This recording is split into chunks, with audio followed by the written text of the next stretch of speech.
गुरुर्ब्रह्मा गुरुर्विष्णुः गुरुर्देवो महेश्वरः गुरुः साक्षात् परं ब्रह्मा तस्मै श्री गुरवे नमः।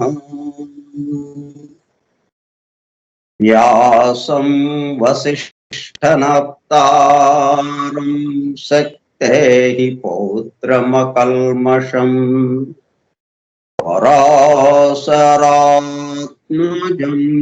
वन्दे सुकतातं तपोनिधिम्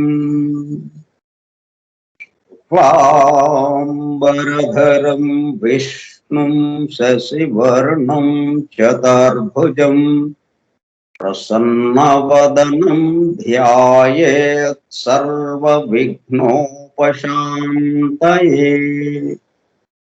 अगज आनन पद्मार्कं गजाननमहर्निशम् अनेकदं तं भक्तानाम् एकदन्तमुपास्महे। वक्रतुण्डमहाकाय कोटिसूर्यसमप्रभा निर्विघ्नं कुरु मे देव सर्वकार्येषु सर्वदा। सरस्वती नमस्तुभ्यं वरदे कामरूपिणी विद्यारम्भं करिष्यामि सिद्धिर्भवतु मे सदा। ॐ भूर्भुवः स्वः ॐ तत्सवितुर्वरेण्यं भर्गो देवस्य धीमहि धियो यो नः प्रचोदयात्।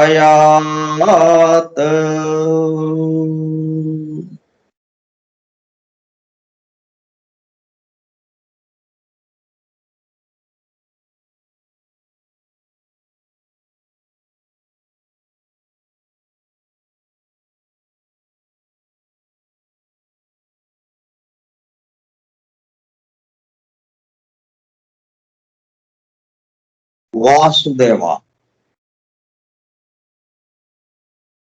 లోకంలో అన్నిటికన్నా తేలికైనది విద్యలో రెండు ఉన్నాయి. ఒక విద్య ఒకటి ఉన్నది, అన్నిటికన్నా తేలికైన విద్య, నేర్చుకోవటానికి చాలా తేలిగ్గా నేర్చుకోవచ్చు, ఆత్మ విద్య.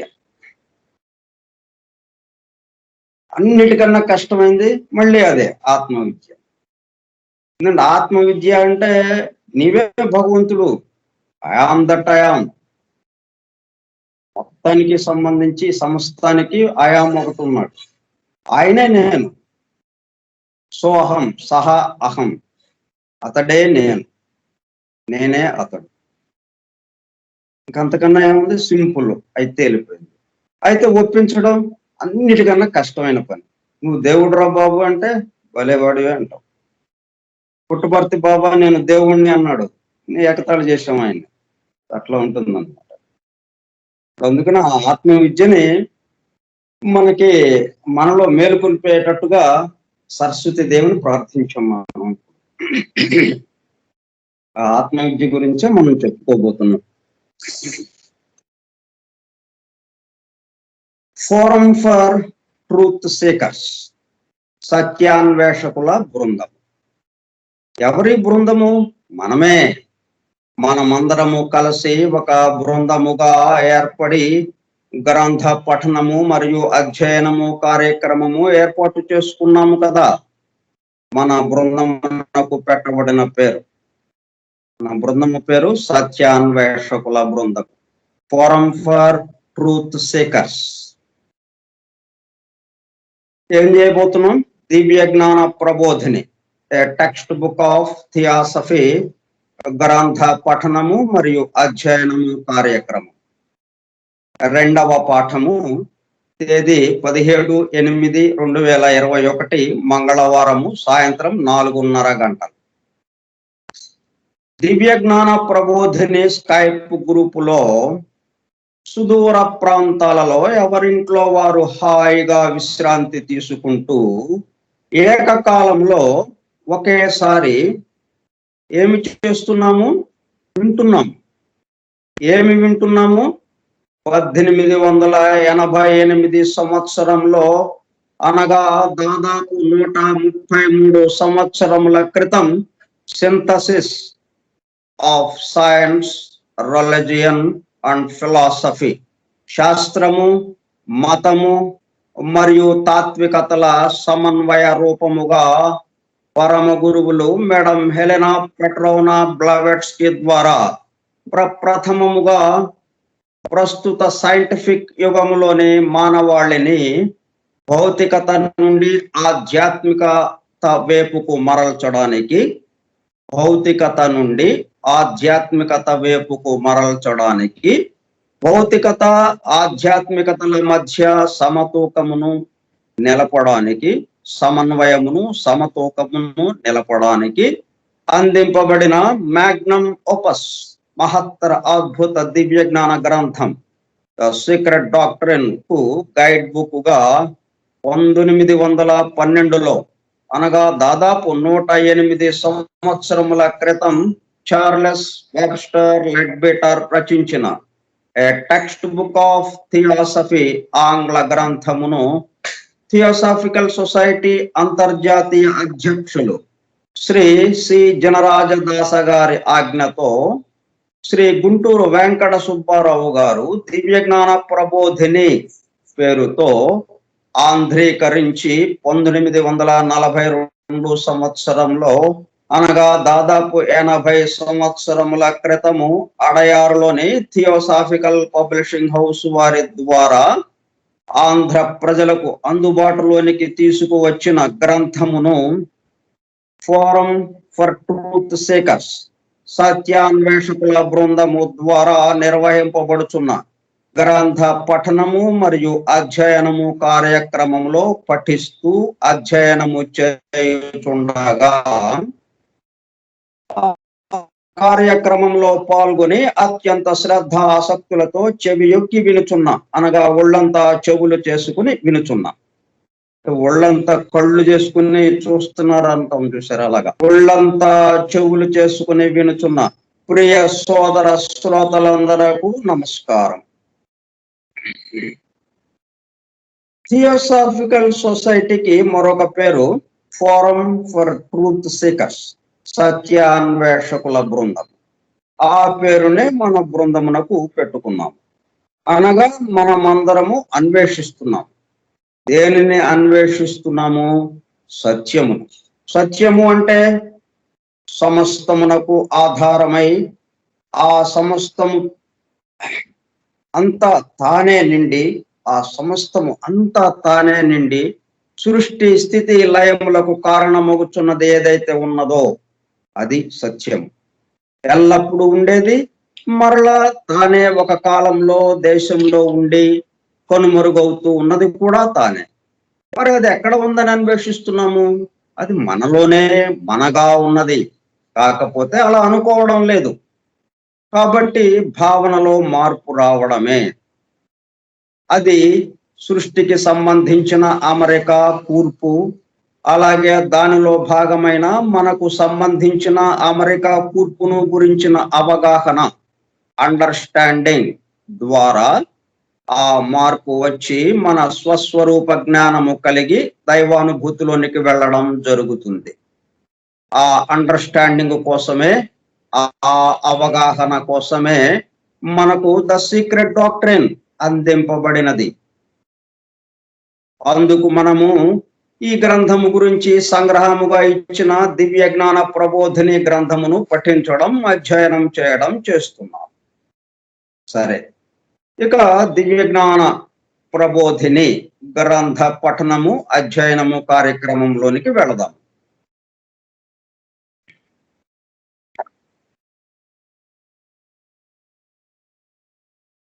నిన్న ఆంధ్రీకరించినటువంటి శ్రీ గుంటూరు వెంకట సుబ్బారావు గారి యొక్క అభిప్రాయం, ఆయన స్వానుభవము, ఆయన మనవిని మనం చదువుకున్నాం. ఈరోజు మొదటి అధ్యాయంలోకి ప్రవేశిస్తున్నాం. మొదటి అధ్యాయము దివ్య జ్ఞానం అననేమి. ఆధునిక విజ్ఞానము యొక్క దృష్టి పథము నుండి తప్పిపోయిన తత్వదర్శనం ఒకటి నేటికి ఉన్నది. ఆధునిక విజ్ఞానము యొక్క దృష్టి పథము నుండి తప్పిపోయిన తత్వదర్శనం ఒకటి నేటికి ఉన్నది. 30 సంవత్సరముల క్రిందట, అంటే ఈ టెక్స్ట్ బుక్ ఆఫ్ థియోసఫీ ఎప్పుడు వచ్చింది? 1912. దానికి ఇంకా 30 సంవత్సరాల ముందన్నమాట. 1880 ఆ ప్రాంతం. 30 సంవత్సరముల క్రిందట ప్రకటింపబడినట్టు దివ్య జ్ఞానమును జనరంజకముగా బోధించిన ప్రప్రథమ గ్రంథమైనట్టు ది ఆకల్ట్ వరల్డ్, గుప్త ప్రపంచము అను గ్రంథమును ఏపీ సిన్నెట్ గారు పై వాక్యముతో ఆరంభించారు. ఏపీ సిన్నెట్ రాసినటువంటి గ్రంథం ది ఆకల్ట్ వరల్డ్, అది ఈ వాక్యంతో ప్రారంభించారు. ఏ వాక్యం అది? ఆధునిక విజ్ఞానము యొక్క దృష్టి పథము నుండి తప్పిపోయిన తత్వదర్శనం ఒకటి నేటికి ఉన్నది. ఇది మనం చక్కగా అవగాహన చేసుకుంటే ఇంకా మిగతా అంతా తేలికైపోతుంది. ఈ పుస్తకం మొత్తం కూడా మనం చదవబోయే, అధ్యయనం చేసే గ్రంథం అంతా కూడా ఈ వాక్యంలో ఇమిడి ఉందన్నమాట. ఈ వాక్యం మనకి బాగా అవగాహన కావాలి. ఇప్పుడు మనం ముందే చెప్పుకున్నాం నిన్న, అంటే ఈ సృష్టిని గమనించడంలో, ఈ సృష్టి గురించి వివరించడంలో 2 పద్ధతులు మనకు అందుబాటులోకి వచ్చినాయి. ఒకటి ఆధునిక విజ్ఞానం, శాస్త్రవేత్తల యొక్క పరిశోధన. 2 ఋషుల యొక్క దర్శనం. ఇప్పుడు ఇక్కడ ఏం జరుగుతా ఉంది? ఆధునిక విజ్ఞానం యొక్క దృష్టి పథం నుండి తప్పిపోయిన తత్వదర్శనం. ఈ తత్వదర్శనం ఎవరికి అందింది? మన ఋషులకు అందింది. అది వీళ్ళకి అందకపోవటం తప్పిపోయి ఉంది. అది ఆధునిక విజ్ఞానానికి ఇప్పటికీ కూడా అది తప్పిపోయిన గొర్రె పిల్లలాగానే ఉంది. దృష్టి పథము నుండి తప్పిపోయిన అదే దాన్ని పక్కన పెట్టేసేసి తత్వదర్శనం ఏదైతే ఉన్నదో దాన్ని పక్కన పెట్టి పరిశోధనలు చేస్తూ ఉన్నారు. ఎంత పరిశోధన చేసినా దానికి ఆధారమైంది పక్కన పెట్టేసేటప్పటికల్లా అది నిండుదనం రావటం లేదు, పూర్ణం అవటం లేదు, సగం సగంగా అయిపోతా ఉంది. అది మనలో ప్రేమని పెంచడం లేదు. ఆ పరిశోధనలో మనలో పరస్పర సహకారాన్ని పెంచడం లేదు. మనలో స్వార్థము, తగ, మోసము, ఆ ఇంద్రియ లాలసత, ఇంద్రియ సుఖాలకి వెంపర్లాడటం, ఇట్లా ఇవి పెంచుతూ ఉందన్నమాట. ఆ తత్వ దర్శనం ఏమిటి అనేది మనం ఒక్కసారి చూద్దాం. ఒక చిన్న ఉదాహరణలో చూసి తర్వాత మిగతా దాంట్లో పెడతాం. తత్ తత్ అంటే తత్వం, తత్వము. తత్వముకు విడదీస్తే ఏమవుతుందన్నమాట, తత్ త్వం, రెండు మాటలు కలిసి ఉన్నాయి దాంట్లో. తత్వము అన్నప్పుడు తత్ త్వం. తత్ అంటే ఇంగ్లీష్ లో దట్ లాగా, అంటే అది మనకన్నా వెలుపల ఉన్నది, మనకన్నా అవతల ఉన్నది అన్నట్టుగా. అది తత్, అది. త్వం అంటే నీవు, తత్వం, అది నీవు. అందుకే మనకి వేదంలో నుంచి ఏ వాక్యం వచ్చింది, తత్వమసి. ఉపనిషత్తుల్లో నుంచి, వేదంలో నుంచి ఇవన్నీ తత్వమసి అనే మహావాక్యం ఒకటి వచ్చింది మనకి. ఋషుల దర్శనంలో నుంచి వచ్చిందనమాట అది. తత్వమసి అంటే తత్ త్వం అసి. అసి అంటే అయి ఉన్నావు, అదే నీవు అయి ఉన్నావు. అది అంటే మన కంటికి కనపడింది, మనకి గుప్తంగా ఉన్నది, కానీ మొత్తంగా పరివ్యాప్తమై ఉన్నది. అయినప్పటికీ అది మనకు కనబడటం లేదు, తెలియటం లేదు. అదే మనం అయి ఉన్నాము. ఇది తత్వం అంటే. అది ఆధునిక విజ్ఞానం యొక్క దృష్టి పథం నుండి తప్పిపోయిందన్నమాట. ఋషుల యొక్క దర్శనంలో ముందే అందింది అది. దాని ఆధారంతోనే మొత్తం పవిత్ర గ్రంథాలన్నీ వివరించడం జరిగింది. ఒక పిల్లవాడు ఐసు ముక్కను తల్లికి చూపిస్తూ, ఇది మనం నిజ జీవితంలో మనకి అన్వయించుకుంటూ దీన్ని చూద్దాం. ఈ తత్వమసి, అదే నీవు అయి ఉన్నావు. ఎలాగై ఉన్నావు అది ఇక్కడ మనం వివరించుకున్నాం కొద్దిగా. పిల్లవాడు ఐసు ముక్కను తల్లికి చూపిస్తూ ఇదేమిటి అని అడిగా. అది ఐస్ అని తల్లి చెప్పగా, ఐసులో ఏముంది అని మరలా అడిగాను. తల్లి నీటిని కలిగి ఉన్నది అని యాదాలాపముగా అన్నది. సరిపోతుంది. ఐసులో నీరే కదా ఉండేది, అంటే నీరు ఉన్నది, నీటిని కలిగి ఉన్నది. బాగుంది. అక్కడ వెంటనే పిల్లవాడు ఐసులో ఉన్న నీటిని చూడడం కోసం, అంటే అక్కడ రెండు వస్తువులని వాడు అనుకున్నాడు. ఐసు ఉంది, ఐసులో నీరు ఉన్నాయి, కాబట్టి ఐసులో ఉన్న నీటిని చూద్దామని వాడు అనుకున్నాడు అనమాట. రెండు ఐటమ్స్ ఉన్నాయి కదా అక్కడ, రెండు వస్తువులు ఉన్నాయి అనేది వాడికి అనిపించింది తల్లి చెప్పిన దాన్ని బట్టి. సరే, అంటే ఈ సృష్టిలో ఉన్నటువంటి ఈ సృష్టి మొత్తం, సృష్టిని సృష్టించిన వాడు ఎవడున్నాడో వాడు వేరుగా అన్నట్టుగా అయిపోయింది అనమాట. తల్లి నీటిని కలిగి ఉన్నది అని యాదాలాపముగా అన్నది. వెంటనే పిల్లవాడు ఐసులో ఉన్న నీటిని చూడడం కోసం ముక్కలు ముక్కలుగా చేయగా చివరకు అంతా కరిగిపోయి నీరుగా మారినది. సరే, వాడు దేన్ని అయితే చూద్దాం అనుకున్నాడో ఆ నీరు వచ్చింది, బాగుంది అక్కడ వరకు. అది కానీ ఐసులో నీటిని చూద్దాం అనుకున్న పిల్లవాడు ఐసు కరిగి నీరుగా మిగలడం చూసి తల్లితో ఏమంటున్నాడు, ఇప్పుడు ఐసులో నీరు చూడాలని కదా వాడు అనుకున్నది, ఈ సృష్టిలో భగవంతుని చూడాలని అనుకున్నాడు. కానీ ఇక్కడ ఏమో జరిగింది, ఐసులో నీరు చూద్దాం అనుకున్న పిల్లవాడు ఐసు కరిగి నీరుగా మిగలటం చూసి తల్లితో నీటిని కలిగి ఉన్న ఐసేది అని మరలా అడిగాను. అప్పుడు తల్లి తప్పనిసరిగా ఉన్న విషయం చెబుతూ, ఒరే నాన్న, ఐస్ అంటేనే నీరు. ఐస్ అని వేరుగా ఒక వస్తువుగా లేదు. మనం చూస్తున్న ఐసు నీరు గడ్డగట్టగా ఏర్పడినది, కాబట్టి ఉంటే నీరుగానో లేక ఐసుగానో ఉంటుంది. కానీ నీరు ఐసు రెండుగా ఉండవు. నీరే ఐసుగా మారినది. పేరు స్థితి మాత్రమే మారినది. అక్కడేమో నీరని అన్నాము, ఇక్కడేమన్నాము దానికి ఐస్ అన్నాము, అది ఘన పదార్థంగా వచ్చింది, సాలిడ్ అయింది, అది కదలని స్థితి వచ్చింది. అక్కడేమో కదిలే స్థితిలో ఉంది, నీరు అనే పేరు వచ్చింది. అక్కడ స్థితి మాత్రమే మారినది, పేరు స్థితి మాత్రమే మారినది. ఏ స్థితిలో ఉన్నా ఉండేది నీరే. సరే, ఆ పిల్లవాడు కొంచెం పెద్ద అయ్యాడు, స్కూల్కి వెళ్ళటం మొదలెట్టాడు, పాఠశాలకి. ఆ పిల్లవాడే విద్యార్థిగా ఉపాధ్యాయుని ఏమన్నా అడిగాడు, నీటిలో ఏముంది అని అడిగాను. ఉపాధ్యాయుడు ఏమన్నాడు, నీటిలో ఆక్సిజన్, హైడ్రోజన్ వాయువులు కలవు అని సమాధానం చెప్పాడు. ఆ వాయువులను చూచుటకు నీటిని మరగించగా నీరు హైడ్రోజన్, ఆక్సిజన్ వాయువులుగా విడిపోయాడు. అప్పుడు విద్యార్థి నీరు ఏది అని ప్రశ్నించను. రెండు ఐటమ్స్ ఉండాలి కదా, నీటిలో వాయువులు ఉండాలి, నీరు లేకుండా వాయువులు ఉంటున్నాయి. అక్కడేమో ఐసులో నీరు ఉండాలనుకున్నాడు, ఐసు లేకుండా నీరు ఉంది.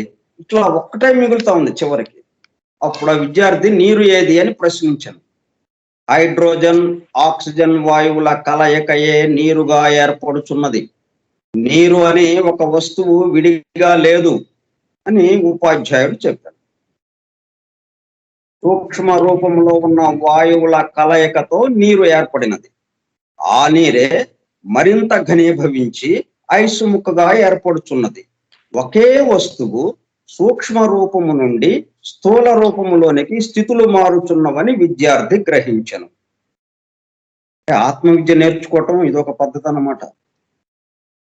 ఓకే, ఆ పిల్లవాడే పెద్దవాడై సైంటిస్టుగా పరిశోధన చేస్తూ భగవంతుని అడిగాడు. భగవంతుని, ప్రభు, ఆక్సిజన్, హైడ్రోజన్ అని పిలువబడుచున్న వాయువులు ఏమిటి అని అడిగాను. భగవానుడు చిరునవ్వుతో చెప్పాను, ఆ వాయువులు విశ్వము అంతటా వ్యాపించి ఉన్న మాలిక్యూల్స్ గా ఉన్నవి. దానికి సైంటిస్టు, అయితే మీ రక్తము, మీ దేహము ఏ రకమైన మాలిక్యూల్స్ తో తయారైనవి అని ప్రశ్నించగా భగవానుడు, అవే మాలిక్యూల్స్ లేక వాయువులు లేక ప్రకృతి మూలధర్మములతోనే నా రక్తము, నా దేహము కూడా కూడి ఉన్నది. ఎందుకనగా నేను, విశ్వము రెండుగా ఉన్న ఒకటే.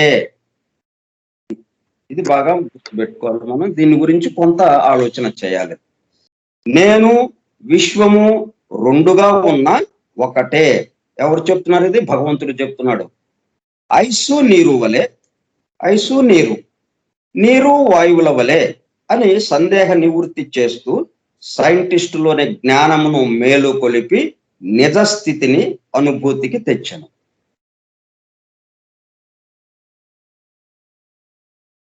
నేను, విశ్వము రెండుగా అనిపిస్తా ఉంది. విశ్వము, భగవంతుడు రెండుగా, కానీ ఒకటే. ఆయనే విశ్వంగా స్థితి మారాడు, కిందకి దిగాడు. అట్లాగే మనగా, అలాగే ఇసుక రేణువుగా ఈ సృష్టిలో, ఈ సమస్తంలో ఏది పట్టుకున్నా కానీ అది ఆయనే. ఆ స్థితిలోకి కిందకి దిగాడు ఆయన. ఆయన తప్ప ఇంకొకటి లేనే లేదు ఇక్కడ. ఆ అనుభూతి మనకి రావాలి. దీనిని బట్టి భగవతత్వమే సృష్టిగా దిగి వచ్చినని అర్థమవుతున్నది. అనగా ఒకే నేను అనేక నేనులు అయినవి. ఆ విషయం ఆధునిక విజ్ఞానం యొక్క దృష్టి పథము నుండి తప్పిపోయినది. ఈ పద్ధతిలో వాళ్ళు పరిశోధన చేయకుండా మేము కనుక్కుంటున్నాం అన్నట్టుగా ఇదంతా ఉంది అంతే, సహజంగా ఉంది. అది ఎవరో పెట్టడం ఏంటి, ఎవరో పెట్టలేదు, ఎవరో ఇక్కడికి రావడం లేదు, ఇది సహజంగా ఉంది అన్నట్టుగా ఈ సైంటిస్టుల, శాస్త్రవేత్తల యొక్క పరిశోధన సాగుతూ ఉన్నదన్నమాట. అందుకని ఆ విషయాన్ని ఈ విధంగా రాశారు ఏపీ సినెట్ గారు. ఆధునిక విజ్ఞానము యొక్క దృష్టి పథము నుండి తప్పిపోయిన తత్వ దర్శనం ఒకటి నేటికి ఉన్నది. అప్పుడు మనం ఏం చేయాలి? ఋషుల దర్శనాన్ని కూడా దీనికి కలుపుకోవాలి. శాస్త్రవేత్తల పరిశోధనలకి ఋషుల దర్శనం కలుపుకుంటే సమన్వయం చేసుకుంటే ఒకదానికొకటి అప్పుడు పూర్తిగా మనకి సమగ్రంగా ఏమాత్రం మూఢంగా నమ్మాల్సిన అవసరం లేకుండా ఎస్ అవును అని మనకే చక్కగా అవగాహన అవుతుంది, అండర్స్టాండింగ్ అవుతుంది. అండర్స్టాండింగ్ ఇంకేం లేదు. అందుకే ఒక గ్రంథంలో రాశారు, ఒక ఆయన అంటాడు, I want nothing but understanding. నాకు ఇవన్నీ ఏం అక్కర్లేదండి, నాకు అండర్స్టాండింగ్, అవగాహన ఇవ్వండి చాలు, ఇంకేం అక్కర్లేదు. అండర్స్టాండింగ్ అంటే కీ, తాళం చెవదే. I want nothing but the key. అన్ని ఇచ్చారనమాట మనకి సీక్రెట్ డాక్టర్ లో. ఈ అవగాహన అండర్స్టాండింగ్ ఎట్లా వస్తాయి? ఉన్న విషయం తెలుస్తాయి మనకి. ఆ అమరిక, ఆ కూర్పు ఎలాగా. ఇప్పుడు ఇది మన చేతిలో పుస్తకం ఉంది, ఇది ఎలాగొచ్చింది మనకి, మన చేతిలోకి ఈ గ్రంథం ఎలాగొచ్చింది. ఇట్లా వరుసగా చూసుకుంటే మొత్తం ఒక చోటకి చేరుతుంది. ఒకటి నుంచి వచ్చినట్టుగా ఒక మూలం ఒకటి ఉంటుంది, ఆ ఒకటి నుంచి ఇవన్నీ వచ్చినట్టుగా. కాగితమైన రాసిన మనం రాసిన రచయిత అయినా ఇట్లా ఇవన్నీ వేరుగా మొత్తాన్ని కలుపుకుంటే ఈ మూలం ఒక చోట బయలుదేరింది.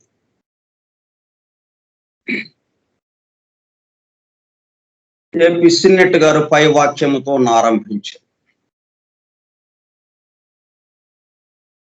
కాబట్టి మనకి ఈ గ్రంథం అంతా మనకి ఏం చెప్తుందనమాట, ఆధునిక విజ్ఞానం యొక్క దృష్టి పథము నుండి తప్పిపోయిన తత్వ దర్శనం ఒకటి నేటికి ఉన్నదని ఏదైతే చెప్తున్నారో ఆ తప్పిపోయిన తత్వ దర్శనము దాన్ని మన ముందు ఉంచుతున్నారు.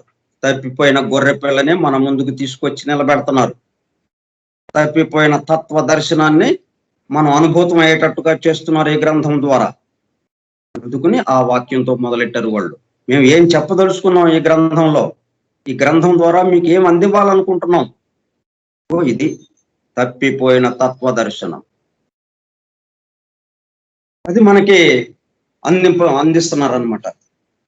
వెతికి తీసుకొచ్చి మనకు అందిస్తున్నారు. మనం హాయిగా ఈ పుస్తకం చదువుకుంటే చాలు, మనం వెతకక్కర్లా, మనం తపస్సు చేయక్కర్లేదు, అంతర్ముఖం అవ్వక్కర్లేదు. తీసుకొచ్చారు, మన ఎదురుగా నిలబెట్టారు, అయిపోయింది అన్నమాట. ఆ తర్వాత అనేక వేల మంది ఆ తత్వ దర్శనమును బట్టి జ్ఞానోపార్జనము చేసిరి గాని ఇంకను పెక్కుర కాబోధలు తెలియవు. ఈ ఋషుల దర్శనాన్ని ఆధారం చేసుకుని ఎంతో మంది ఆ జ్ఞానాన్ని సంపాదించారు, ఆ దైవానుభూతిలోకి వెళ్ళారు. అయితే ఇంకా తెలుసుకోవాల్సిన వాళ్ళు ఉన్నారు, ఎందుకంటే ఇది ఒక రోజుతో అయ్యేది కాదు. ఇది ఈ సృష్టి అంతం లేనిది. అలాగా మానవులు వస్తూనే ఉంటారు, మానవ సమూహం కొత్తగా జంతు స్థితి నుంచి మానవ స్థితికి ఎంతో మంది వస్తూ ఉంటారు. వీళ్ళు వెళ్ళిపోయాక అంటే 1వ తరగతిలో చేరిన వాళ్ళు ఇక అయిపోయింది కదా అని ఆగరు, మళ్ళీ కొత్తగా 1వ తరగతిలోకి చేరతారు కదా. ఈ 1వ తరగతిలో చేరిన వాళ్ళు 2వ తరగతికి వెళ్ళిపోయారు, ఇది నేర్చేసుకునే వాళ్ళు. ఖాళీ అయిందా 1వ తరగతి? లేదు, మళ్ళీ కొత్త వాళ్ళతో నిండిపోయింది అది. ఇంకా జనాభా పెరగటం వల్ల ఇంకా సంఖ్య పెరిగింది. 1వ తరగతిలో అంత ఇప్పుడు ఈ మొన్న క్రితం సంవత్సరం 10 మంది చదివితే ఈ సంవత్సరం 15 మంది చేరారు, ఎందుకంటే జనాభా పెరిగింది, ఇంకా కొత్త వాళ్ళు వచ్చారు. అట్లాగనమాట, ఇది అంతం లేనిది, అలా వస్తూనే ఉంటుంది. అందువల్ల ఇంకా చాలా మందికి ఈ బోధలు తెలియవు, ఈ అనుభూతి అందలేదు కొంతమంది, చాలా మందికి ఇంకనూ పెక్కురకు ఆ బోధలు తెలియవు. దివ్య జ్ఞానము అననేమి అను ప్రశ్నకు వారు బహు సందిగ్ధములైన సమాధానములనిత్తురు. ఈ తప్పిపోయిన తత్వ దర్శనము ఏదైతే ఉన్నదో అది మన ముందుకు తీసుకొచ్చింది ఎవరు అనమాట, ఈ దివ్య జ్ఞానం. దాని గురించే ఇప్పుడు ఈ అధ్యాయంలో మనం నేర్చుకోబోతున్నాం. ఈ ప్రశ్నకు సమాధానం ఇచ్చు గ్రంథములు 2 ఇదివరకే ఉన్నవి. ఒకటి సిన్నెట్ గారు వ్రాసిన ఇసోటరిక్ బుద్ధిజం. ఏపీ సిన్నెట్ గారు ఇంకొక గ్రంథం కూడా వ్రాశారు ఆయన, ఇసోటరిక్ బుద్ధిజం అని. Occult world, the occult world అని ఒక గ్రంథము, ఇసోటరిక్ బుద్ధిజం అని ఇంకొక గ్రంథం కూడా రాశారు, గుప్త జ్ఞానం. రెండవది బెసెంట్ సతి గారు వ్రాసిన ద ఏన్షియంట్ విజడమ్, ప్రాచీన విజ్ఞానం. ఇట్లా ఇప్పుడు ఈ పుస్తకం రాయడానికి ముందు బ్యాక్గ్రౌండ్ గా ఇవన్నీ అధ్యయనం చేశారనమాట ఈయన లెడ్ బెటర్ గారు. సీక్రెట్ డాక్టర్ తో పాటు ఇవి కూడా అధ్యయనం చేసి ఏం చేశారు, తన యొక్క పరిశోధనల ఫలితంగా, తన యొక్క అధ్యయనం యొక్క ఫలితంగా నాకు ఆ ప్రమాణ గ్రంథములతో పోటీ చేయవలనని ఉద్దేశము లేదు, వానికి ఉపోద్ఘాతముగా నుండదగినట్లు నా చేతనైనంత స్పష్టముగాను సులభముగాను ఒక వ్యాసమును వ్రాసి లోకమునకు సమర్పించుటయే నా ఉద్దేశం. అంటే నేను కొత్తగా ఇంకొక విషయం చెప్తున్నానని అంటలైనా అనకుండా, ఇదిగో ఆల్రెడీ సీక్రెట్ డాక్టర్ దీంట్లో రాయకపోవచ్చు, కానీ ఉద్దేశం అదే అనమాట. The secret doctor, occult world, the ancient wisdom, esoteric Buddhism. ఇట్లా ఈ గ్రంథాలు ప్రజల ముందు ఉన్నాయి, ప్రజల చేతుల్లో ఉన్నాయి, కానీ అర్థం కావటం లేదు. అందుకని వాటిని చక్కగా అర్థం చేసుకోవటానికి వీలుగా ఈయనకి చేతనైనంత వరకు స్పష్టముగా సులభముగా ఒక వ్యాసాన్ని వ్రాసి లోకానికి సమర్పించారు. చదువుకోండి నేను రాశాను అనే అహంకారంగా గర్వంగా చెప్పలేదు, సమర్పిస్తున్నాను అన్నాడు. లోకమునకు సమర్పించుటయే నా ఉద్దేశం, సమర్పణ భావంతో. అట్లాగే నేను రాసి మీకు ఇచ్చి మీరు చదవటం కోసం నేను రాసి నాకు అవకాశాన్ని మీరు కలిగించారు, మీరు చదవటం కోసమని నేను రాయగలిగాను, లేకపోతే రాసేవాడు కాదు కదా. అందుకని ఆ సమర్పణ భావంతో ఈ లోకానికి సమర్పించాడు అనమాట. అది మరి అటువంటి గ్రంథము ఎంత సులభ సాధ్యంగా ఉంటుందో చూడండి, మనలో అనుభూతిని ఎట్లాగా తీసుకొస్తుందో చూడండి. గ్రంథంలో ఏది ఉందో అదే మనలో మేల్కొంటుంది. గ్రంథంలో అహంకారం ఉంటే, రచయితలో అహంకారం ఉంటే, రచయిత యొక్క అహంకారం ఈ గ్రంథం అక్షరంలో నిండి ఉంటుంది. మనం దాన్ని చదివినప్పుడు మనలో అహంకారం మేల్కొంటుంది. సమర్పణ భావం, వాటికి పోటీ చేయాలనే ఉద్దేశం లేదన్నాడు ఆయన. వాటికన్నా నేను గొప్పగా రాస్తున్నానని చెప్పలేదు, వాటిని అర్థం చేసుకోవడానికి. చాలా మంది జ్ఞానాన్ని ఆ బోధలు సరిగా చేసుకోలేకపోతున్నారని, ఆ బోధలు తెలియటం లేదని, ఆ బోధల్ని తెలుసుకోలేకపోతున్నారని వాళ్ళకి సహాయంగా ఉండటం కోసం, వాళ్ళు వెంటనే దాన్ని గ్రహించడం కోసం, అవగాహన చేసుకోవడానికి ఇది నేను రాస్తున్నాను ఈ వ్యాసాన్ని అని సమర్పిస్తున్నాను లోకానికి అన్న. ఆ సమర్పణ భావం ఈ అక్షరంలోనూ నిండి ఉంటుంది. రచయిత యొక్క సమర్పణ భావము, ఆ రచయిత యొక్క తపన వీళ్ళు కూడా తెలుసుకోవాలి. చాలా మందికి తెలియక అలా ఉండిపోతున్నారు ఆ బోధలు. కొంతమంది జ్ఞానోపార్జన చేశారు, దైవానుభూతులకు వెళ్ళారు వాళ్ళు, కానీ చాలా మంది అట్లా మిగిలిపోయారు. వాళ్ళు కూడా దైవానుభూతులకు వెళ్ళాలి, ఆ జ్ఞాన సముపార్జన చేసి. ఆ తపనతో ఇవి సమర్పించాడు దీన్ని. కాబట్టి ఆ రచయిత యొక్క తపన, సమర్పణ భావము ఈ అక్షరాల్లో నిండిపోయింది అనమాట. ఈ గ్రంథం మొత్తంలో ఉన్న అక్షరాల్లో నిండిపోయింది. ఇవన్నీ చదువుతూ ఉంటే ఏమవుతుంది, మనలో ఆ సమర్పణ భావం, మనలో అవతల వాళ్ళకి సాయం చేయాలి అనే ఉద్దేశం, ఇటువంటివన్నీ మేల్కొంటాయి. అందుకని ఈ గ్రంథాన్ని మనం తీసుకున్నాం అధ్యయనానికి. దివ్య జ్ఞానము ఒక మతము కాదనిను, సకల మతములకును నాధారమైన సత్యమనిను తరచూ చెప్పుదుము. అంటే మనం భగవంతుడి గురించిన విషయాలు కానీ, సృష్టికి సంబంధించిన విషయాలు కానీ కొంచెం చెప్తున్నాం అనుకోండి, అది ఏ మతం, ఏ ఫాలోయరు అని దానికి ఒక పేరు పెట్టి విడదీయటం, పక్కన పెట్టేయటంగా చేస్తుంటాం. లోకంలో ప్రజలు యేసుక్రీస్తు వచ్చి ప్రేమ త్యాగం చెప్పాడు, అంతే యేసుక్రీస్తు మతం, క్రిస్టియన్ మతం అని ఒక పక్కన పెట్టేస్తాం దాన్ని. మహమ్మద్ ప్రవక్త అదే చెప్పాడు, మన జీవితాన్ని ఎట్లాగా జీవించాలి, చక్కటి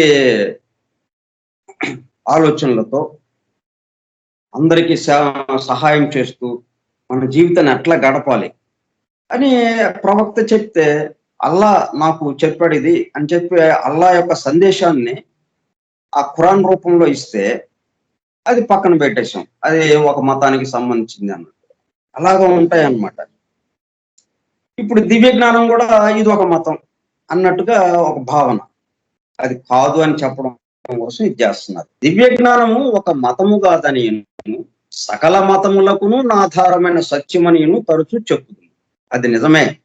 కానీ మరి ఒక దృష్టితో చూచిన నదియే ఒక తత్వదర్శనము, ఒక మతము, ఒక శాస్త్రము కూడా నై ఉన్నదని నిశ్చయముగా చెప్పవచ్చు. సీక్రెట్ డాక్టర్ అదే కదా, మూడిటికి ఒక సమన్వయ రూపంగా వచ్చింది. Science, religion, philosophy. దివ్య జ్ఞానము మన సౌర కుటుంబంలో చేరిన జీవుల యొక్కయు వారి దేహముల యొక్కయు పరిణామ పద్ధతిని స్పష్టముగా వివరించి మన ఎదుట నుంచి ఇంత స్పష్టంగా మనకి ఎక్కడ దొరకదు అన్నమాట. ఇవన్నీ వివరాలు ఉన్నాయి అన్ని పవిత్ర గ్రంథాల్లోనూ. దేవుడు అంటే ఈ సృష్టి మొత్తం ఏంటి, 2 మాటల్లో అయిపోయింది. దేవుడు జీవుడొకట, అంటే కిందకి దిగాడు. ఎంతవరకు దిగటం వీలవుతుందో అంతవరకు కిందకి దిగాడు, అంటే ఐసు గడ్డ దాకా వచ్చాడు. ఇంకా అక్కడి నుంచి ఏం లేదు. మళ్ళీ ఐసు గడ్డ నుంచి ఇంకో ఆకాశానికి వెళ్ళిపోయాడు. ఆకాశానికి వెళ్ళాలి అంటే దేవుడు జీవుడొకట, జీవుడు దేవుడొకట. ఇది కార్యక్రమం. అది పరిణామ పద్ధతిలో జరుగుతూ ఉందన్నమాట. అది ఒక సామాన్య పరిణామ పద్ధతిలో అది జరుగుతూ ఉంది. ఆ విషయాలు దీంట్లో చెప్పారన్నమాట.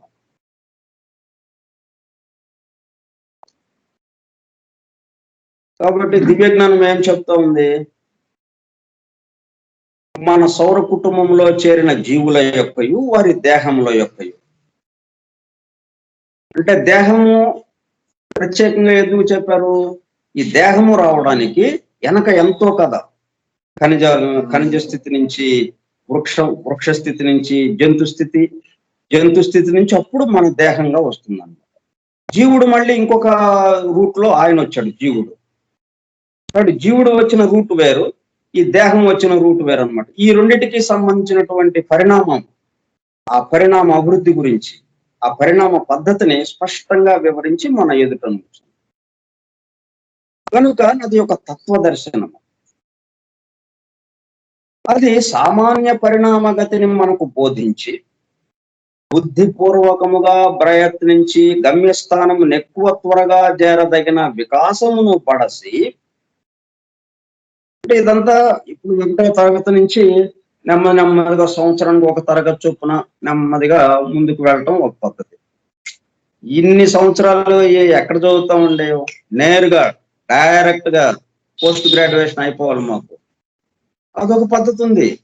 డైరెక్ట్ దూర విద్య ద్వారా డైరెక్ట్ పోస్ట్ గ్రాడ్యుయేషన్ అయిపోతుంది. అట్లా తొందరగా వెళ్ళిపోవాలి మేము అని చాలా మందికి ఉంటుంది. అప్పుడేంటి, దాని కూడా ఎలాగ వెళ్ళొచ్చు, మామూలుగా 1వ తరగతి నుంచి క్రమక్రమంగా ఈ పరిణామంలో దివ్య మానవుడుగా ఎలాగా ఈ ఖనిజ స్థితి నుంచి, అంటే దేవుడు స్థితి నుంచి కిందకి దిగటం, ఈ దిగిన స్థితి నుంచి మరలా దేవుడుగా మారటం, ఇది ఒక క్రమ పద్ధతిలో నెమ్మదిగా జరుగుతూ ఉంటుంది. అంటే మన దేహం ఎలాగైతే పెరిగిందో, పుట్టినప్పుడు మనం ఎలాగున్నాం, ఇప్పుడు మరి ఎంత దేహం వచ్చింది మనకి క్రమక్రమంగా. అట్లాగే మనస్సు ఎంత వికసించింది, అన్ని రకాలుగా పెరుగుదల. అది అయితే ఒక క్రమ పద్ధతిలో, ఒక్కసారిగా మనం పెద్దోళ్ళం అయిపోలేదు. అట్లాగే ఒక క్రమ పద్ధతిలో నెమ్మదిగా అలా జరుగుతూ ఉంటుంది. కానీ కొంతమందికి అట్లా కాదండి, మేము త్వరగా ఆ దివ్య మానవుడిగా అయిపోవాలి, ఆ దైవానుభూతిలోకి వెళ్ళిపోవాలి.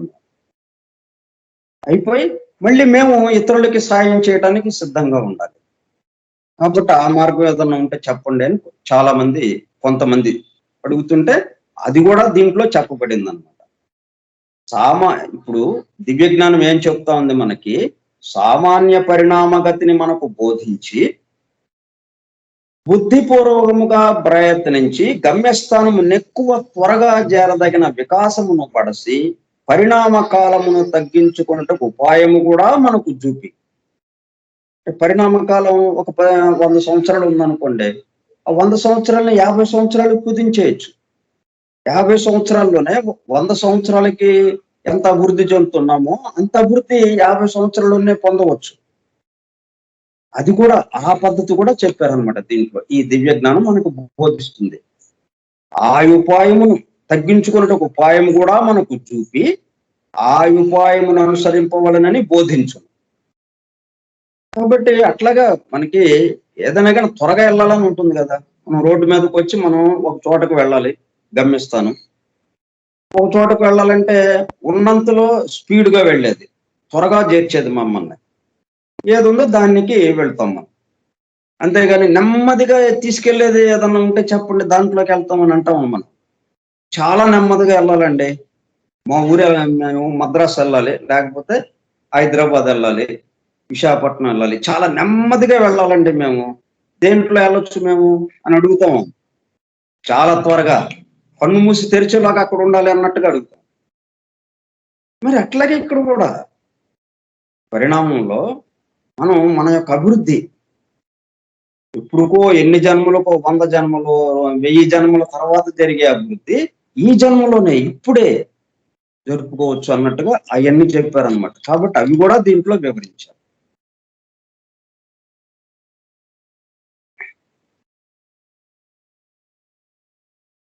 కాబట్టి అది మతము అయిందనమాట. అంటే మన జీవన విధానం, మనం ఆ దైవానుభూతిలోకి వెళ్ళాలి, ఆ దైవం గురించిన విషయాలు ఇవన్నీ ఉన్నాయి కాబట్టి అది మతం కిందకు వచ్చింది. కాబట్టి ఇది కూడా మతం అని అనుకోవచ్చు మనము అని. అంతేగాని ఇది ప్రత్యేకమైన మతం కాదు, ఆ విషయం చెప్పింది కాబట్టి. దివ్య జ్ఞానము ఈ 2 విషయములను మత ధర్మములను నమ్మినట్టు ఎవరో చెప్పినారని గాని వ్రాసినారని గాని గుడ్డిగా నమ్మవలసినవని భావించక.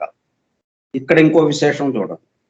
ఇప్పుడు మిగతా ఏ మతాలకు వెళ్ళినా మనకి ఎవరో ఒకళ్ళు ఉంటారు, వాళ్ళు చెప్పిన దాన్ని మనం తూచా తప్పక పాటిస్తూ ఉండాల్సిందే, లేకపోతే ఆ మతంలో నుంచి బహిష్కరించడం కూడా జరుగుతుంది. అంత ఇదిగా ఉంటుంది. కానీ ఇక్కడ అట్లా కాదు. ఈయన చెప్పాడు, లెక్బేటర్ చెప్పాడు, బ్లావెట్స్కి చెప్పింది, బెసెంట్ చెప్పింది. మీరు కూడా ఆలోచించండి, అది అవునా కాదా మీకు తెలుస్తుంది. ఇప్పుడు ఆకలి తెలుస్తుంది కదా మనకి. కామన్ సెన్స్ పాయింట్స్ అన్నమాట ఇవన్నీ. ఇవి ఇంకొకళ్ళు మనకేమి తెలియదండి, మాకు జ్ఞానం లేదండి, ఏం లేదు. గాలి పీలుస్తున్నారా మీరు? మనందరం గాలి పీలుస్తున్నాం, గాలి వదులుతున్నాం. మనకి తెలియకుండానే మరి గుండె కొట్టుకుంటుంది, ఎంత జరుగుతూ ఉంది మన దేహంలో. అట్లాగే ఇవి కూడా అన్నమాట. అవునా కాదా? ఎంతవరకు నిజం? అప్పుడు మనం దాన్ని అనుసరించవచ్చు. అట్లాగా చేయండి అని అంటున్నారు. అప్పుడేమైంది, అది శాస్త్రమైంది. సైంటిస్టు వాళ్ళు వెంటనే నమ్మడు కదా. ఒక విషయం చెప్తే అవునా కాదా రుజువులు పరిశోధనలు, జీవితం మొత్తం పరిశోధన చేస్తాడు.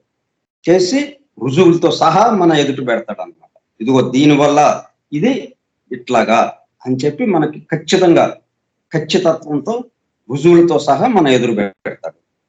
కాబట్టి ఇది ఈ దివ్య జ్ఞానం కూడా ఆ మాదిరిగా చెప్పింది. అందువల్ల ఇది శాస్త్రం కూడా అయి ఉందన్నమాట. మనుష్యుడు మూఢ విశ్వాసము పైన ఆధారపడి ఉండనక్కర్లేదనియును, వానిలో నిగూఢములైన శక్తులు ఉన్నవనియును. మనం దైవాంశలం కదా, దైవం యొక్క అంశే కదా మనం. అంటే దైవంకి ఏదైతే ఉందో మొత్తం మన దగ్గర ఉన్నాయి. ఆ శక్తులను వికసింపజేసుకున్నాడు. అలా మొగ్గలాగా ఉన్నాం అంతే. నిద్రాస్థితిలో ఉన్నాయి. మరి ఖనిజంలో మనస్సు ఉంది, కానీ నిద్రాస్థితి. వృక్షంలో మనసుంది, కొంత మేరకి వికసించింది. జంతు స్థితిలో మరి కొంత మేర వికసించింది. మానవుడి దగ్గరకు వచ్చేటప్పుడు కల్లా ఇంకా ఎక్కువగా వికసించింది. అట్లా మనసు అన్ని చోట్ల ఉంది. అణువున మనసు ఉంది, కానీ వికాసంలో తేడా. కాబట్టి అందరం కూడా భగవంతుడి యొక్క అంశలు. కాబట్టి ఆ శక్తులను వికసింపజేసుకున్న ఎడల నిగూఢములైన శక్తులు ఉన్నవనేను ఆ శక్తులను వికసింపజేసుకున్న ఎడల సత్యమును స్వయముగా చూచి పరీక్షించవచ్చున నేను దివ్య జ్ఞానము ప్రతిపాదించి ఆ సంగతిని రుజువు చేయుటకు ఆ శక్తులను వికసింపజేసుకున్న ఉపాయములను బోధించును. అవి కూడా మనకి చెప్తా ఉంది ఆ శక్తులను ఎట్లాగా పొందాలి అని. మరి ఆ విధంగా లెడ్బేటరు, బెసెంట్ వీళ్ళందరూ పరిశోధన చేసి వాళ్ళు ఊరికే ఆషామాషిగా నమ్మల. మనకి ఏపీ సినెట్ చెప్పినాయి, తర్వాత మనం బ్లాబెట్స్కి చెప్పినవి, ఈ విషయాలన్నీ పరమ గురువులు ఏదన్నా చెప్పినా అవి వెంటనే నమ్మల. వాళ్ళు స్వయంగా పరిశోధించారు, పరిశీలించారు, రుజువు చేసుకున్నారు. అవును, ఇలా వచ్చినాయి అన్నమాట ఇవి. మరి వాళ్ళ ఆకల్ట్ కెమిస్ట్రీ అంటే సైంటిస్టులకి 100 సంవత్సరాల తర్వాత ఏదైతే భౌతిక స్థితిలోకి వచ్చి ఆ మూలకాలు వాళ్ళు ఆ ఎలిమెంట్స్ ని కనుక్కున్నారు. సైంటిస్టులు కొత్త ఎలిమెంట్స్ ని కనుక్కోవడానికి 100 సంవత్సరాల ముందే, 100 సంవత్సరాల క్రితమే బెసెంట్ అని తర్వాత లెడ్బేటర్ ఇద్దరూ కలిసి ఉభయులు పరిశోధన చేసి యాస్ట్రల్ వరల్డ్ లో ఈ మూలకాల గురించిన విషయాలు అక్కడ ఎతికారు. వాళ్ళు యాస్ట్రల్ వరల్డ్ లో ఉన్న అంటే యాస్ట్రల్ వరల్డ్ నుంచి కిందకి దిగటం అన్నమాట. అవి యాస్ట్రల్ వరల్డ్ లో ఆ మూలకాల గురించి, వాటి యొక్క స్వభావం గురించి, వాటి ఉపయోగాల గురించి, అవి వాటి యొక్క నిర్మాణం గురించి అవన్నీ ఆకల్ట్ కెమిస్ట్రీ అని చక్కగా రాశారు గ్రంథంగా. తర్వాత 100 సంవత్సరాలకి సైంటిస్టులు కనుక్కున్నారు, అవును అన్నారు, ఆ మూలకాలు ఉన్నాయి, నిజమే. అట్లా ఉంటుందన్నమాట.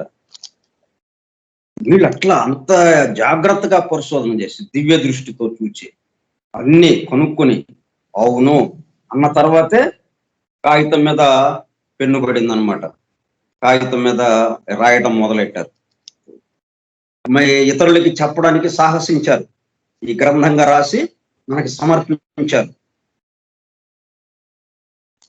అంటే దీంట్లో ప్రతి విషయము మనకి శ్రీపాద శ్రీవల్లభ చరితామృతం ఎట్లాగైతే అక్షర సత్య గ్రంథము అని మనం చెప్పుకున్నాము. అక్షరం కూడా ఆయన శక్తితో నిండి ఉన్నది, అక్షర సత్య గ్రంథము. అట్లాగే ఇది కూడా మనకి చక్కగా వివరించారు అన్నమాట. దీంట్లో ఏమాత్రం మనం అనుమానపడాల్సిన పని లేకుండా అయినా కానీ మనం పరిశోధించవచ్చు మనం సొంతగా.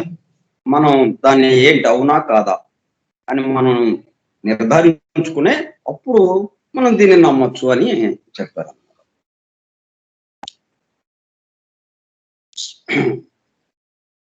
ఆ శక్తులను వికసింపజేసుకున్న ఎడల సత్యమును స్వయముగా చూచి పరీక్షించవచ్చున నేను దివ్య జ్ఞానము ప్రతిపాదించి ఆ సంగతిని రుజువు చేయుటకు ఆ శక్తులను వికసింపజేసుకున్న ఉపాయములను బోధించు.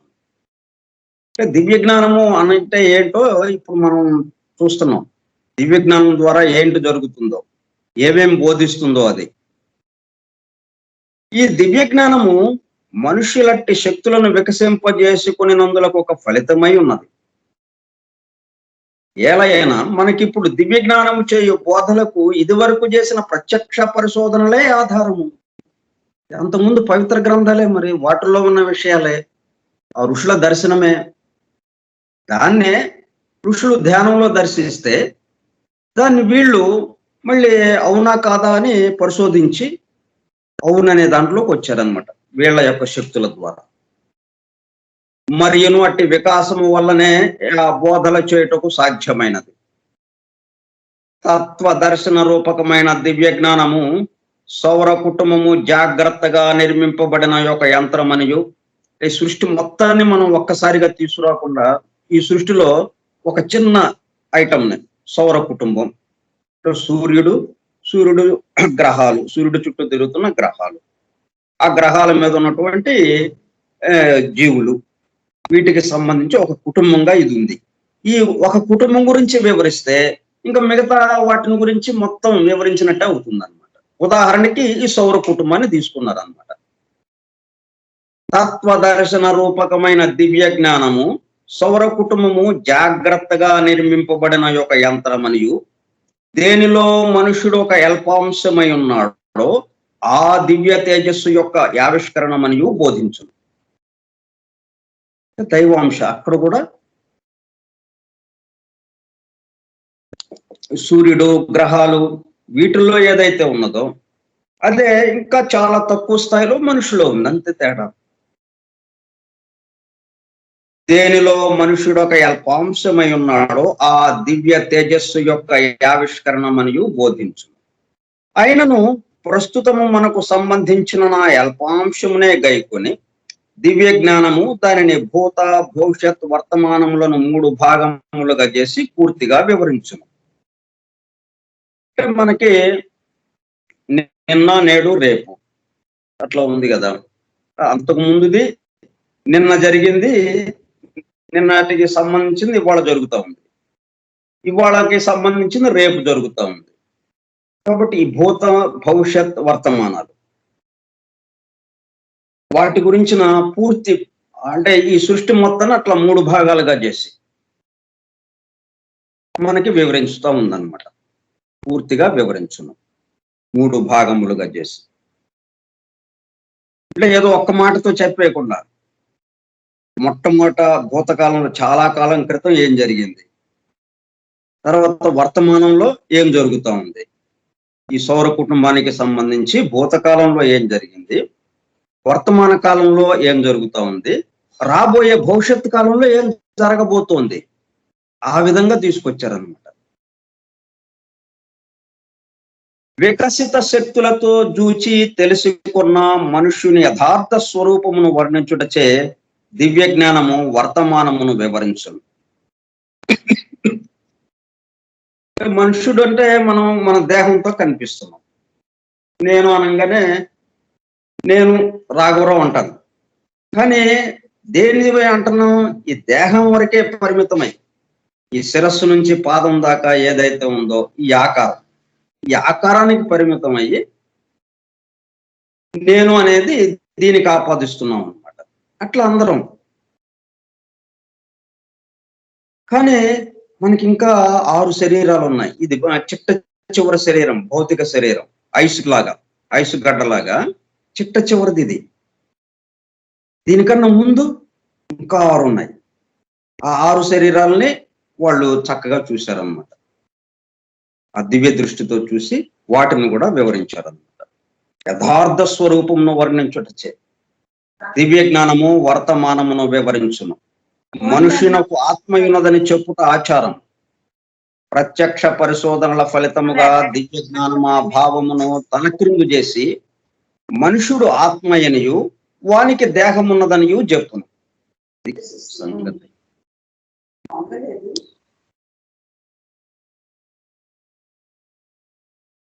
సార్ 5:30 అవ్వగానే కొంచెం హింట్ ఇవ్వండి, ఎందుకంటే ఇక్కడ నాకు టైము డిస్ప్లే కావట్లేదు దీంట్లో.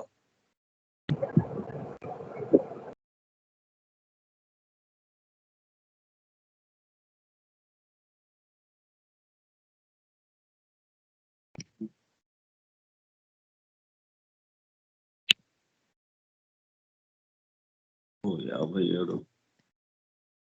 ఇన్ని జీవాత్మలు కలిసి ఒక ఆత్మకి సంబంధం అన్నట్టుగా. నిజముగా ఉన్నది ఒక్క దేహము కాదు, వివిధ లోకములలో మనుషుని ఉపాధులుగాను ఉపకరణములుగాను దేహములు అనేకములున్నవి. మనకి ఒక దేహంతో కాదు కదా, 7 దేహాలు మొత్తం 7 లోకాల్లో. మరి 7 దేహాలు ఎట్లాగున్నాయి, ఒక్కొక్క లోకంలో ఆయా లోకానికి సంబంధించి ఆయా దేహాలు ఉంటున్నాయి అన్నమాట, ఆయా శరీరాలు. ఆ లోకంలో అంతరాళం ముందు అక్కడక్కడ వేరు వేరు చోట్లను లేవు. అవన్నీ నిక్కడ నిప్పుడు మన సన్నిధానమున ఒక్క చోటనున్నవి. అంటే మనం యాస్ట్రల్ వరల్డ్ అంటే కామలోకానికి వెళ్ళాలంటే మనం ఇవి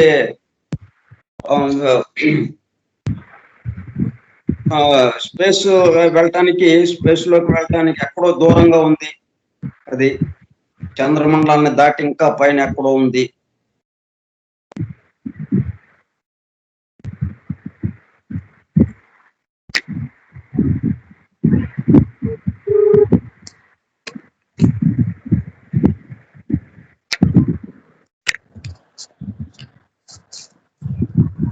సార్ ఫోన్ చేశారు సార్. అవునండి, అవును సార్, అదే సార్, ఆ నంబర్ బిజీగా.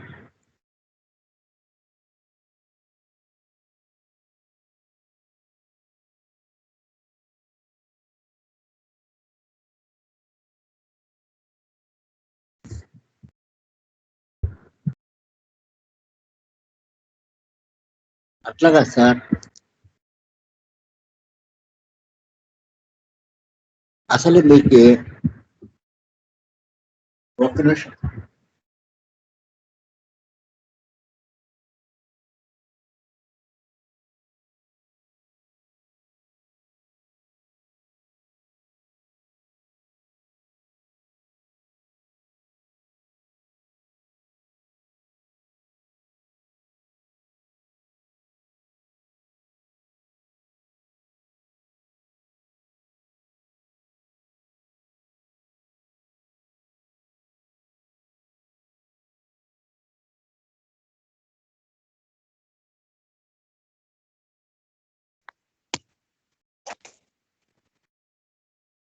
హలో,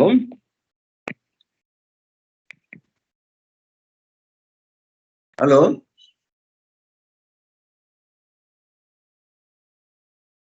హలో, శాస్త్రి గారు,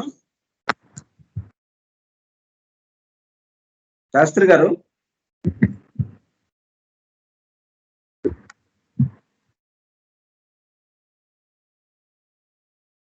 వినపడుతుందండి నా మాట?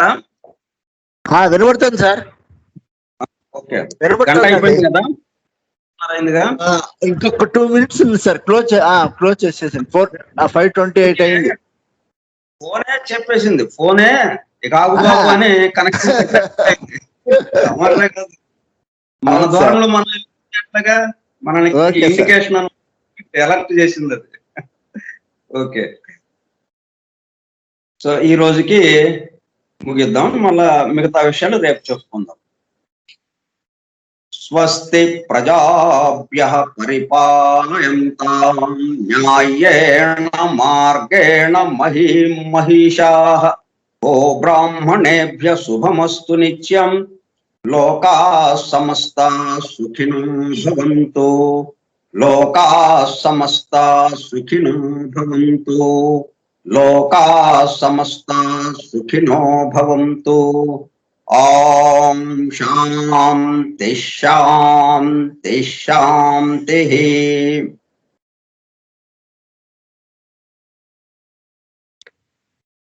ముందుగా లెడ్ బేటర్ గారికి ధన్యవాదాలు చెప్పుకుందాం, మనందరం నమస్కారం చేద్దాం. తర్వాత ఇది ఓపికగా విన్నటువంటి శ్రోతలకు నమస్కారం, సత్యాన్వేషకులకు.